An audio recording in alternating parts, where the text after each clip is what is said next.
Je ne sais pas respirer. Combien de fois j'ai entendu cette phrase dans la bouche de mes patients, des personnes que j'accompagne dans leur santé. Évidemment, à chaque fois, je leur répondais, ben si, sinon vous seriez pas en vie. Mais ça démontre, outre l'absurdité du coup de la phrase, ça démontre un véritable malaise et vraiment incompréhension du fonctionnement de son corps. Genre, je ne sais pas faire la fonction qui me tient en vie tous les jours, à n'importe quel moment.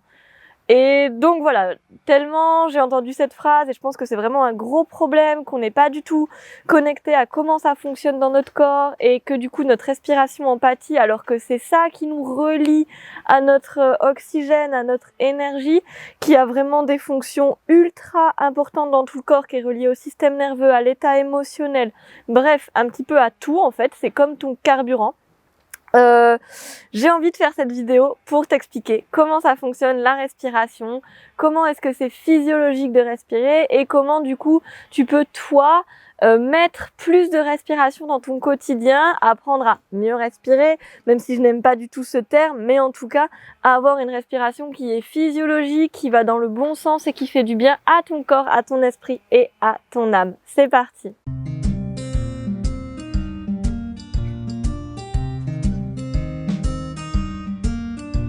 Donc, première étape, comment ça fonctionne la respiration dans le corps lorsque tout va bien. Donc, quand on dit physiologique, ça veut dire lorsque tout va bien. Donc, comment c'est prévu pour en fait.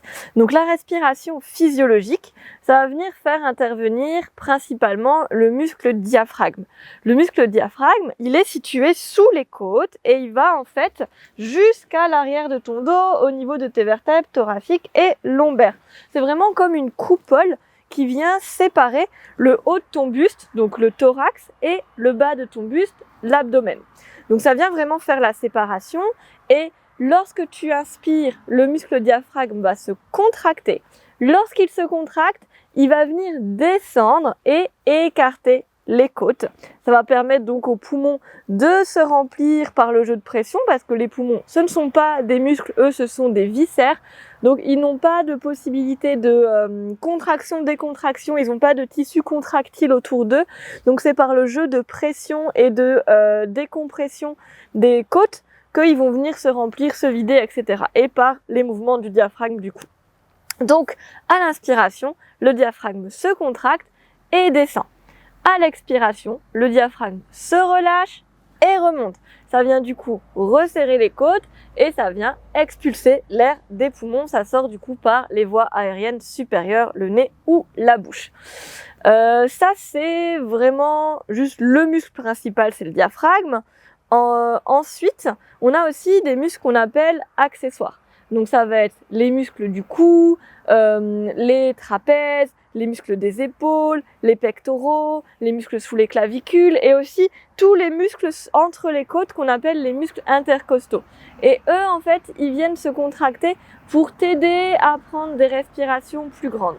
Si par exemple, tu viens faire, tu vas sentir que ça s'est un peu contracté en haut, il y a tous tes muscles qui sont comme venus aider le diaphragme. Et par contre, si t'es comme ça, normal, tu penses pas à ta respiration, t'es en train de dormir, t'es en train de faire autre chose, juste de te balader, c'est juste les mouvements de ton diaphragme qui montent et qui descendent qui font ta respiration et ça consomme vraiment très très peu d'énergie puisque c'est une fonction physiologique constante. Heureusement que ça crame pas tes réserves. Il faudrait quand même pas que ça s'arrête en plein milieu de la nuit. Bref. Donc, si on descend un petit peu au niveau du ventre et du périnée, qu'est-ce que ça fait la respiration un petit peu plus bas? Donc, on a dit qu'à l'inspiration, le diaphragme descendait pour permettre aux côtes de s'écarter, aux poumons de se remplir d'oxygène, l'oxygène qui va aller de plus en plus profond dans les bronches jusqu'aux petites alvéoles. Et aux alvéoles, il y aura des capillaires sanguins qui vont venir capter l'oxygène et le redistribuer partout dans le corps. Ça vient vraiment nourrir chaque cellule. Donc à l'inspiration, on a cette ouverture, le diaphragme qui descend. Du coup, il faut que au niveau de l'abdomen, ça fasse de la place. Parce que s'il n'y avait pas une modification au niveau de l'abdomen, le diaphragme viendrait et ça viendrait en fait juste écraser tes viscères.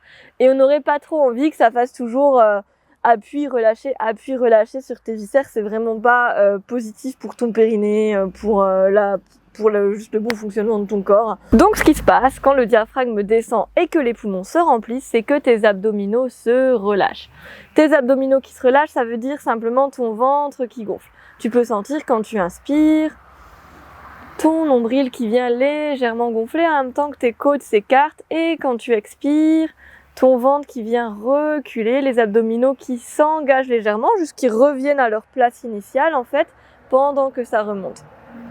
Et on a également le périnée qui vient intervenir là-dedans. Donc puisque le diaphragme descend, le ventre se gonfle. Pour pas que ça vienne comprimer non plus au niveau du périnée ou des viscères, il faut aussi qu'il y ait de la place en bas, donc le périnée descend en même temps. Donc à l'inspire, le diaphragme descend, le périnée aussi, et à l'expire, le périnée remonte et le diaphragme en même temps. Ils ont vraiment le mouvement conjoint, et en fait, le but aussi de la respiration, c'est que la pression dans l'abdomen reste constante. On parle d'une boîte abdominale, d'un caisson abdominal où on essaye que ce soit normopressif. Donc j'en ai déjà parlé un peu dans ma vidéo sur les abdos hypopressifs. Je te mets le lien ici, j'en parle un peu plus en détail. Et donc l'idée, c'est que la pression dans ton caisson abdominal reste constante, qu'il n'y ait pas d'hyperpression qui va venir être délétère pour ton dos, pour tes viscères, pour ton périnée et pour tes abdos. Donc, je récapitule, inspire, mes côtes s'ouvrent, mon ventre se gonfle, mon diaphragme descend, mon périnée se relâche. Expire, mon périnée remonte, il se contracte légèrement, mes abdos rentrent, ils se contractent légèrement et mes côtes se referment, le diaphragme remonte et je vide l'air de mes poumons. C'est vraiment un cycle permanent. Et lorsque ça fonctionne bien, c'est vraiment tout ok et tout fluide pour ton corps. Ça va aussi avoir des impacts dans tout le reste de tes articulations. Faut aussi pas se dire que la respiration c'est que les poumons ou que le ventre. C'est vraiment j'inspire et en fait vu qu'il y a des modifications au niveau des côtes, ça va venir agir au niveau du dos, ça peut pas venir agir jusqu'au niveau du sacrum, on peut le sentir dans le bassin, dans les épaules, au niveau des os du crâne, il y a des mouvements de la respiration. Donc c'est vraiment quelque chose qui est très visible à une certaine partie du corps, mais qui a des implications dans tout le reste du corps, qui amène aussi la fonction de digestion, la circulation sanguine, donc super important. Deuxième partie, comment ça se passe quand on dit qu'on ne sait pas respirer? Donc ce qu'il faut savoir, c'est que la respiration, c'est lié à le système nerveux autonome. C'est pas quelque chose où tu es censé penser tout au long de ta journée, j'inspire, j'expire, j'inspire, j'expire. Non, ça se fait automatiquement, heureusement. Et en fait, la respiration physiologique, elle se passe quand tu es en mode système nerveux parasympathique, le système nerveux du repos, de la régénération, de la détente.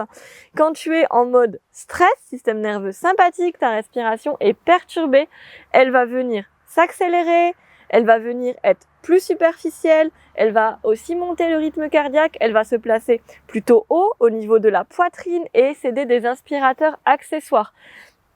Quand elle est détente, en normal, en parasympathique, elle va venir être longue, être profonde, un rythme cardiaque tranquille et elle va descendre jusque dans le ventre, jusque dans le bassin. Donc moi, ce que j'observe, c'est que en général, quand on dit qu'on ne sait pas respirer, on est stressé. Soit on est stressé, soit on n'a pas du tout conscience de son corps, mais généralement ça va un petit peu avec. Et en fait, les personnes, elles ont une respiration, ça arrive qu'on dit paradoxale, qui est en fait inversée, où elles vont en fait inspirer, ça va rentrer le ventre, ça va faire, et expirer, ça va pousser dans le ventre, ça va faire. Et ça, c'est vraiment pas bon pour ton ventre, c'est pas bon pour tes abdos, c'est pas bon pour ton périnée, c'est pas bon pour ton dos, donc essaye de conscientiser comment tu respires. Est-ce que tu es inversé au niveau de ton ventre? Tu peux simplement poser la main sur ton ventre, fermer les yeux, prendre quelques respirations et sentir comment ça bouge. Une technique aussi pour sentir si dans ton corps c'est en inversé, c'est de venir mettre la main sur ton ventre et de venir faire ah, donc de chanter ou de parler ou de faire ouh, enfin un bruit un peu prolongé parce que quand tu parles en fait tu expires et là tu sens si dans ton ventre ça rentre ou si ça pousse dans ta main. Si ça pousse dans ta main, c'est pas bon. Si ça rentre, c'est ok, ton corps il a compris, il est dans le bon mode de système nerveux, il a conscientisé que c'était ça le bon sens. Donc voilà, première étape, je t'invite à voir si pour toi la respiration elle est paradoxale ou si elle est physiologique. Est-ce que quand tu expires, ton ventre se rentre ou est-ce que ça pousse dans ta main? Ensuite, une fois que tu as conscientisé ça, tu vas pouvoir t'entraîner à faire des respirations physiologiques. C'est ce qu'on appelle la respiration complète. En yoga, on appelle ça la respiration yogique complète, même c'est un pranayama.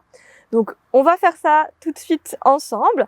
Et même si tu allais dans le bon sens, on va dire, quand tu expirais, c'est une respiration qui a vraiment énormément de bienfaits, qui vient apaiser le système nerveux, qui vient te régénérer, qui vient masser le ventre, qui vient travailler la mobilité des côtes, la mobilité du diaphragme. Donc, je t'invite à rester pour la petite pratique de la respiration complète. Ok, donc pour cette respiration, je te propose d'être déjà bien installé. Donc, soit tu es allongé, soit tu es assise, tu as les pieds bien ancrés dans le sol, ou alors tu es en tailleur, tu as le dos bien droit, tu es sur un petit support, bref, tu es confortable. Et surtout, ton dos est étiré. Quand on est avachi, on ne peut pas bien respirer. D'où l'importance aussi au niveau des postures de travail de ne pas être avachi sur son bureau, sinon c'est sûr que ça vient écraser et t'as pas l'amplitude nécessaire pour respirer. Donc allonge bien ton dos, tu peux venir placer tes mains comme ceci sur tes côtes. Donc c'est assez bas, mais ça doit venir toucher au niveau des os. Tu relâches bien tes épaules et tu fermes les yeux. Tu viens inspirer. Et expirer pour relâcher tes épaules et ta mâchoire. Et tu vas essayer de venir respirer dans tes mains. Tu inspires et tu sens tes côtes qui s'élargissent jusqu'à tes pouces dans le dos. Et tu expires par le nez, tu sens tes côtes qui se referment et qui descendent. Fais ça encore 1 ou 2 fois. En laissant bien tes narines s'ouvrir sur l'inspiration, ça fait gagner de l'amplitude au diaphragme. Tu expires. Cherche vraiment à avoir de la conscience dans les côtés et dans le dos. Super. Tu gardes cette amplitude au niveau des côtes et tu viens placer une main sur le bas-ventre, une main sur la poitrine au niveau du sternum. Tu inspires, toujours la conscience des côtes qui s'écartent et tu sens ton ventre qui pousse légèrement dans ta main du bas. Expire, tu sens ton ventre qui se rentre et comme si tes 2 mains venaient converger l'une vers l'autre, la poitrine descend. Inspire depuis le bas-ventre jusqu'en haut de la gorge. Le ventre gonfle, la poitrine s'ouvre. Les épaules se dégagent. Expire, tu peux contracter ton périnée, rentrer ton ventre, laisser tes côtes descendre. Et plusieurs fois. Inspire depuis le bas du ventre. Laisse les côtes s'écarter, les épaules se dégager, le cœur s'ouvrir. Expire, tu contractes ton périnée comme si tu retenais un gaz et tu rentres le ventre. Laisse les côtes descendre et garde le dos étiré. Continue de te grandir. Et puis tu peux lâcher les mains, les mettre sur tes cuisses et continuer avec les mêmes sensations. Inspire, le ventre se gonfle, les côtes s'écartent.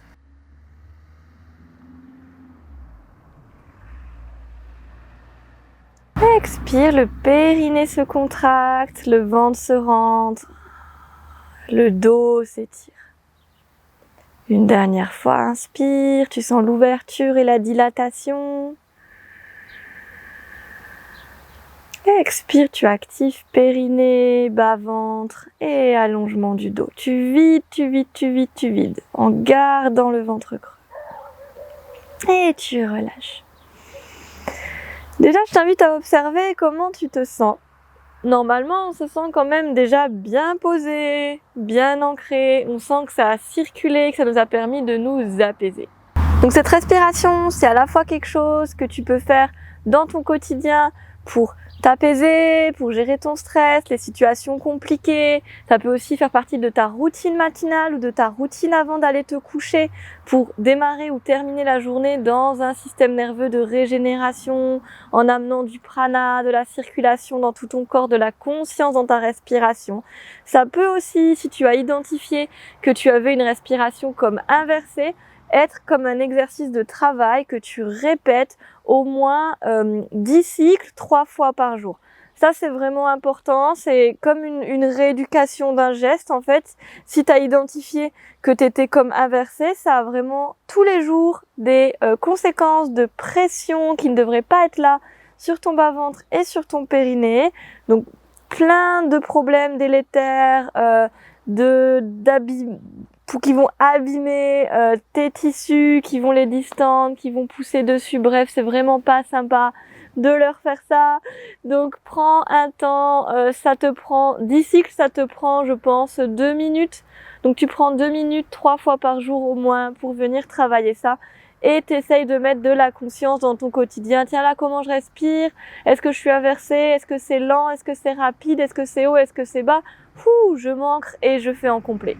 Et bien sûr, la pratique du yoga, du pilates ou de tout autre mouvement conscient, donc qui va lier le mouvement du corps avec la conscience de la respiration, ça va vraiment t'aider.